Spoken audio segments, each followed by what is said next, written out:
Sabato 20 giugno, San Giovanni da Matera. È il 172esimo giorno dall'inizio dell'anno, ne mancano 194 al termine.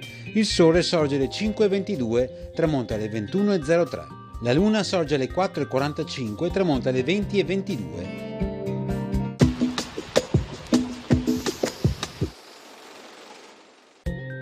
Il despota di Arta, Michele Comneno, giura fedeltà a Venezia per il suo feudo di Durazzo in Albania.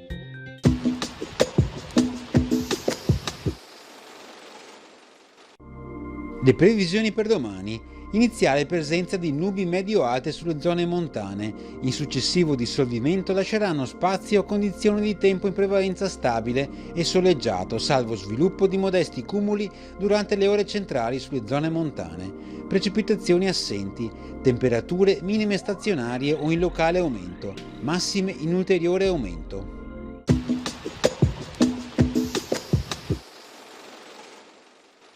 Giuseppe Melchiorre Sarto nacque a Riese, oggi Riese Pio X, proprio grazie alla sua beata figura. Egli fu il secondo di 10 figli, in una famiglia di umili origini in cui il padre, messo comunale, coltivava un piccolo ritaglio di terreno nel tempo libero, per poter dare di che nutrirsi ai propri cari. Si distinse da tutti i suoi predecessori e successori, sia per essere il primo papa dell'età contemporanea a provenire da un ceto popolare e contadino, sia perché percorse tutte le tappe del ministero pastorale, da cappellano a papa, cosicché il suo cursus honorum fu esclusivamente pastorale, senza mai avere alcun impegno nella curia e nell'attività diplomatica della Santa Sede.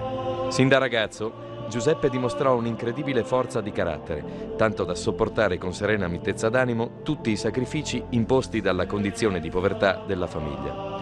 Per anni, ogni giorno, si incamminò a piedi scalzi lungo la strada che da Riese conduceva a Castelfranco Veneto per poter frequentare la scuola. Alcuni sacerdoti, e in seguito anche il patriarca di Venezia, originario di Riese, lo aiutarono, vista la sua volontà di conoscenza e predisposizione per lo studio.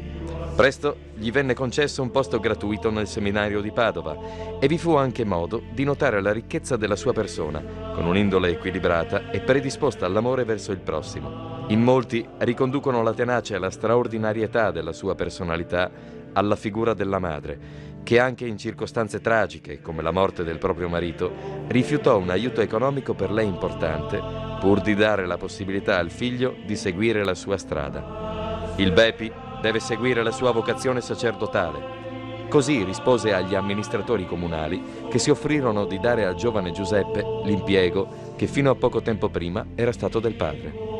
Papa Pio X, nato Giuseppe Melchiorre Sarto a Riese Pio X il 2 giugno 1835 e morto a Roma il 20 agosto 1914, è stato il 257° vescovo di Roma e Papa della Chiesa Cattolica, l'ultimo a essere stato proclamato santo nel 1954.